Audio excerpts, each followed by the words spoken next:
দিয়ে শুরু করতে চাই বুলবুল ভাই আপনার কাছে, যে বুলবুল ভাই কয়েকদিন আগে আপনি বলেছেন বাংলাদেশের সাংবাদিকতাকে আসলে আপনি এমন একটি পুকুরের সঙ্গে তুলনা করেছেন যে পুকুরে অনেক কুমির আছে, এবং সাঁতার কাটার কথা বা সাঁতার কাটার সঙ্গে আপনি তুলনা করেছেন যেখানে একটি কুমির বহুল পুকুরের সঙ্গে। আমাদের প্রশ্ন আপনার কাছে, এই কুমির আমরা নিজেরাই খাল কেটে এনেছি কিনা?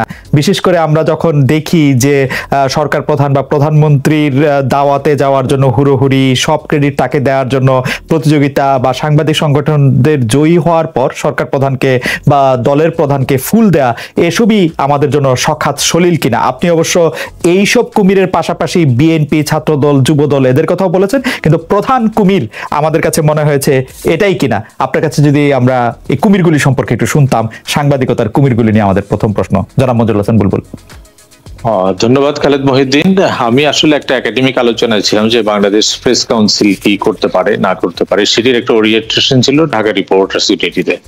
আমি ঢাকা রিপোর্টার্স ইউনিটিকে ধন্যবাদ দিয়েছিলাম যে তারা সংবাদপত্র বা সাংবাদিকতা সংক্রান্ত প্রতিষ্ঠানগুলিকে তাদের সদস্যদের সঙ্গে পরিচয় করিয়ে দিচ্ছে।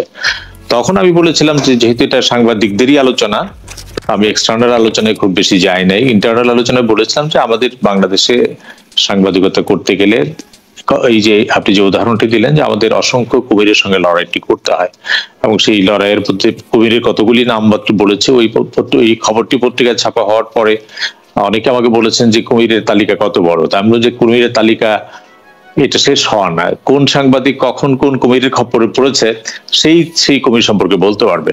আর সাধারণভাবে আমরা সরকার বলি, সাধারণভাবে রাজনৈতিক দলগুলিকে বলি, সাধারণভাবে আমি কয়েকটি নাম বলেছি যে ভূস্বামী বলি, কখনো মালিক, এমনকি এবং এই কুমিরের চেহারা আমাদের বাংলাদেশে যেমন আমি কেবলমাত্র ৩রা মে উপলক্ষে ইউনেস্কোর যে গ্লোবাল রিপোর্টটি প্রকাশ করেছে, সেখানে যে কান্ট্রি রিপোর্ট আছে বিভিন্ন দেশে, দেখেছি তাদের দেশে ওই কুমির যে নাই একেবারে তা না, হয়তো আমরা আমাদেরটা দেখি, তারা তাদের মতো করে দেখে। কাজেই আপনি যেটি সূচনা বক্তব্যে বলেন যে কুমিরটা আমরা এনেছি কিনা, এটি জেনারেলি যদি আমি সাধারণভাবে বলেন আমি না বলবো যে না আমরা আনি নাই, কিন্তু আমরা এর মধ্যে আছি। কিন্তু আমাদের যদি ইন্টারনালি আপনি বলেন হ্যাঁ এই ত্রুটিগুলি আমাদের মধ্যে আছে যে আমরা কেন এই কুমিরগুলির সাথে একসঙ্গে লড়াই করতে পারি না, সেই ক্ষেত্রে আমাদের সাংবাদিক সংগঠনগুলোর সীমাবদ্ধ কোথায়, ব্যক্তিগতভাবে সাংবাদিকদের সীমাবদ্ধতা কোথায়, সেটি আরেকটা হতে পারে। এবং এইটাও একটি কুমির।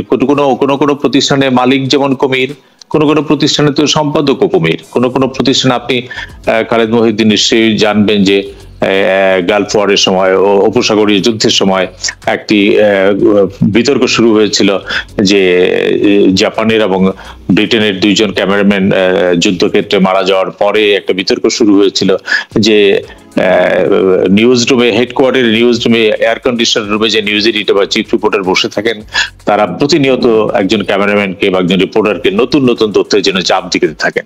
তখন বলা হয়েছিল এই যে মানে এয়ার কন্ডিশন রুমে বসে থাকা এডিটর বা বার্তা সম্পাদক বা চিফ রিপোর্টার, তারাই কি তাদের মাঠ পর্যায়ে রিপোর্টারকে প্রতিনিয়ত নতুন ছবি, প্রতিনিয়ত নতুন তথ্যের জন্য আরো ডেঞ্জার জোনের মধ্যে ঠেলে দিচ্ছেন কিনা। তো এটিও ধরেন একটা আলোচনা এসেছিল যে অফিসের যারা অফিসে বসে থাকেন তারাও তাদের সহকর্মীদের ক্ষেত্রে সহানুভূতিশীল হন কিনা। আপনি যেটি বলেছেন, আপনি হয়তো পরে আলোচনায় আমরা আরো আসবো যে বাংলাদেশে এই কুমিরগুলির মধ্যে আপনি যে উদাহরণটি দিয়েছেন সেটি একটি আলোচনার জায়গা হতে পারে যে সাংবাদিকরা যখন আপোষ করে, সাংবাদিকরা যখন চাকরি নেয়, সাংবাদিকরা যখন বিদেশ সফরে যায়, সাংবাদিকরা যখন নিজেদের অবস্থানকে ভুলে গিয়ে সরকারকে তুষ্ট করে, সেই ক্ষেত্রে সাংবাদিক এটা নতুন কুমির আনা না, কিন্তু কুমিরের সঙ্গে বসবাস করতে গিয়ে নিজেদের অবস্থানকে দুর্বল করে ফেলা কেনা, এটা একটা বিতর্কের জায়গা হতে পারে। বুলবুল ভাই, আমরা নিশ্চয়ই এই বিষয়টা নিয়ে আজকে সারাক্ষণই আলোচনা শুনবো। প্রফেসর আসিফ নজরুলের কাছে যাওয়ার আগে আমি স্পেসিফিকলি যদি আপনার অনুমতি নিয়ে প্রশ্নটি করি, যে ধরা যাক আমাদের সাংবাদিকদের মধ্যে যখন এস্টাবলিশমেন্টকে আমাদের কোশ্চেন করার কথা, যখন সারাক্ষণ আমরা এস্টাবলিশমেন্টকে তুষ্ট করার জন্য ব্যস্ত থাকি, যখন সাংবাদিক সংগঠন করে আমরা জয় পেয়ে আমরা প্রধানমন্ত্রীর কাছে ফুল দিতে যাই, সেটা প্রেস ক্লাব হোক, বিএফজে হোক, ডিইউজে হোক, যেটাই হোক, যখন আমরা তার আদর্শকে নিজের আদর্শ বলি, তখন তার আমরা উপকমিটিতে থাকি, তখন আর আমরা দাবি করতে পারি কিনা যে আমরা এই কুমিরগুলি নিজেরা আনি নাই? দুইটি অংশ। একটি অংশ হচ্ছে যে সাংবাদিকতা আমাদের নানা কারণের জন্য নানা মানে বাংলাদেশের সাংবাদিকতার শুধু সাংবাদিকতা নয়, সমস্ত পেশাজীবী সংগঠন বিভক্ত রাজনৈতিক কারণের জন্য। এটা আমরা কখনো কখনো বলি যে আমি সাংবাদিকতা করি বটে, কিন্তু আমার তো একটা ব্যক্তিগত রাজনৈতিক আদর্শ থাকে। কাজে রাজনৈতিক আদর্শ হিসেবে সেটাই কি আমাদের চাইতে বেশি মানে পেশাগত আদর্শের চাইতে বড় হবে, সেটি আরেকটি বিতর্কের জায়গা। এবং আপনি যে উদাহরণটি দিয়েছেন যে এটি ঠিক যে আমাদের সাংবাদিকতার এই রাজনৈতিক বিভক্তির কারণে এই অংশ এর পক্ষে যায়, বি অংশ বির পক্ষে যায়, এবং সাংবাদিক নেতৃত্বের কোনো অংশ চূড়ান্ত ভাবেই পেশাদারিত্বের সাথে একটা বড় ধরনের কম্প্রোমাইজ করে। কিন্তু এখানে আপনি যে সাংবাদিকদেরকে দায়ী করছেন তার আগে যদি আমি একটু অনুরোধ করি যে সাংবাদিকরা তো একটা প্রতিষ্ঠানে চাকরি করেন, সেই প্রতিষ্ঠানের মালিক আছে। আপনি এই যে রিপোর্টার্স সানস ফ্রন্টিয়ার্স RSF এর যে সর্বশেষ রিপোর্টটি, সেই রিপোর্টে ইকোনমিক ইন্ডিকেটর যেটাতে আছে সেখানে কিন্তু বলা হয়েছে যে বাংলাদেশের সংবাদপত্র প্রতিষ্ঠানের মালিক হয় যারা সরকারের পছন্দের থাকে।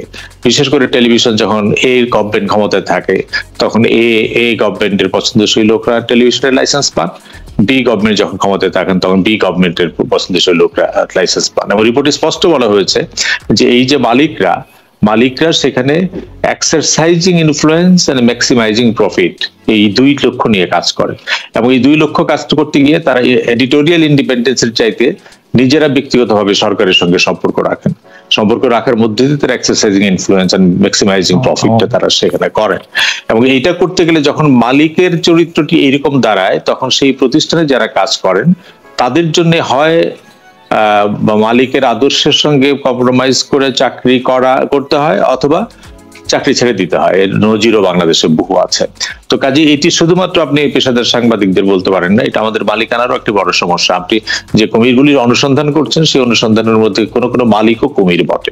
অবশ্যই আমরা মালিকের প্রসঙ্গে আসবো, কিন্তু আমি পেশাদার সাংবাদিকদের জায়গা থেকে এটা আমি বলতে চাই যে মালিকরা যদি ওরকম করে তাহলে তো সাংবাদিকতা আর হয় না। পেশাদার সাংবাদিকরা কি আর মানে কোন একটা ফুটবল খেলোয়াড় যদি বলে আমি ফুটবলটা খেলতে পারছি না কারণ আমার কোচ আমাকে খেলতে দিচ্ছে না, তার আর ফুটবল খেলাটা উচিত কিনা?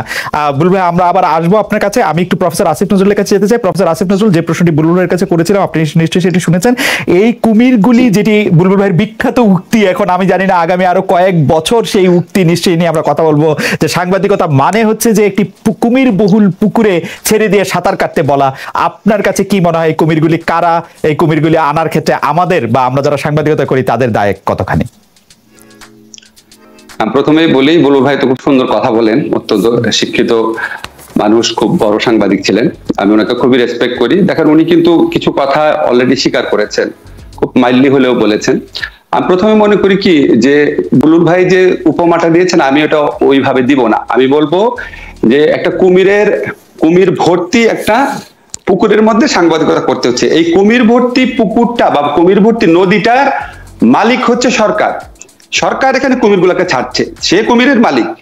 এবং সে কি ধরনের কুমির ছাড়ছে? একটা পুলিশ কুমির ছাড়ে, একটা ধরেন আইন আদালত ব্যবস্থার কুমির ছাড়ে, একটা মাস্তান কুমির ছাড়ে, একটা ছাত্রলীগ কুমির ছাড়ে, একটা লোভের কুমির ছাড়ে, বিভিন্ন ধরনের কুমির সেখানে ছেড়ে রেখেছে। লোভের কুমিরটা নিয়ে আপনি একটু আলোচনা করেছেন। এখন বুলবুল ভাই একটা কথা কারেক্টলি বলেছেন, এই কুমিরগুলোর বিরুদ্ধে সাংবাদিকরা লড়তে পারে নাই। এখন ধরেন উনি একটা কথা বললেন যে আচ্ছা প্রত্যেকের ব্যক্তিগত থাকে, সাংবাদিকদের বিভক্তি আছে। আমি আপনাকে একটা কথা বলি, আমি একজন পেশাদার সাংবাদিক ছিলাম, বুলবুল ভাই খুব ভালো করেই জানেন। আমি আপনার ডিউজের মেম্বার ছিলাম, সবসময় প্রেস ক্লাবে যেতাম। এরশাদ বিরোধী আন্দোলনে যখন সাংবাদিকরা আন্দোলন করেছেন তাদের মিছিলের পিছনে ছিলাম, বয়স কম ছিল দেখে। আমি খুব বড় বড় সাংবাদিক নেতাদের দেখে বড় হয়েছি, আমি তাদের মধ্যে কখনো বিভক্তি দেখি নাই। আমি তাদের মধ্যে এমনকি নির্বাচনে জিতার পর প্রথম খালেদা জিয়া গভর্নমেন্টের আমলে কথা বলছি, তখন পর্যন্ত দেশে ছিলাম, তারপর তো বাইরে পড়তে চলে গেলাম। ওই সাংবাদিক ইউনিয়নরা ইলেকশনে জিতে বেগম খালেদা জিয়ার সাথে দেখা করতে গেছে আমরা দেখি নাই। এমনকি এটা খুব, আপনি যদি আমাকে সময় দেন ব্যাখ্যা করতে পারবো, আমি আমাদের সময় সাংবাদিকদের প্রচন্ড বড়লোক হইতেও দেখি নাই। এখন আপনার বিভিন্ন বললাম একটা লোভের কুমিরও ছেড়ে দিয়েছে। আপনি একটু খবর নিয়ে দেখেন, এই গত 10 বছরে ঢাকা ক্লাবের মেম্বার কতজন সাংবাদিক হয়েছে। এখন আপনি বলতে পারেন যে সাংবাদিক ঢাকা ক্লাবের মেম্বারটা আমি হতে পারবো না, আমার ফিনান্সিয়াল এবিলিটি নাই, তো কতজন হয়েছে? এগুলি ছোট ছোট ইন্ডিকেটর কিন্তু অনেক বড় সংকটকে ইন্ডিকেট করে।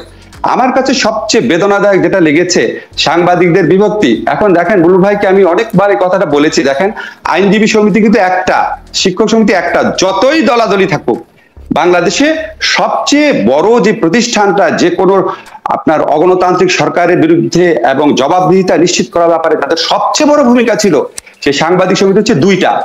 এবং এমনই পদলেহী পর্যায়ে গেছে।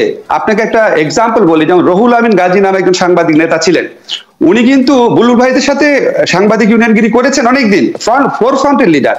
এখন দেখুন উনিও যখন কোন একটা কারণে গ্রেফতার হয়, দিনের পর দিন জামিন পায় না, আপনি দেখুন অন্য পক্ষের সাংবাদিকরা একটা কথা বলে না, আপনাদেরকে কথা বলতে মানা করেছে।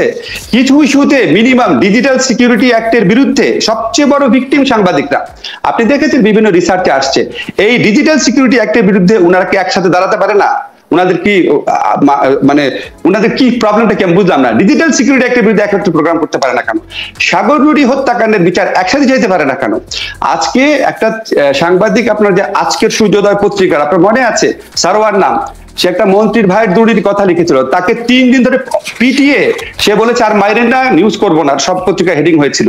আপনি কি জানেন এখন উল্টা তার বিরুদ্ধে মামলা হয়েছে, সে মানহানি করেছে, পুলিশ তদন্ত করে পেয়েছে, সে কোনো অপহরণ করে নাই। এই ধরনের ভয়াবহ ইনসিডেন্ট কার্টুনিস্ট কিশোরের বিরুদ্ধে, এই সমস্ত ক্ষেত্রে পর্যন্ত সাংবাদিকরা একসাথে মানে দাঁড়াতে পারেন না। এটা হচ্ছে সবচেয়ে পেইনফুল জায়গা। এখন হয়তো বুলবুল ভাই বলতে পারেন আপনারা শিক্ষকরা হতে পারেন না, আইনজীবীরা হতে পারেন না, আমি তো সেটা বলছি, কিন্তু আপনি দেখেন আমরা যখন বলি 4th স্টেট, আমরা কি বলি শিক্ষক সমিতি 4th স্টেট, আমরা কি বলি আইনজীবীরা 4th স্টেট, আমরা সাংবাদিকদের বলি।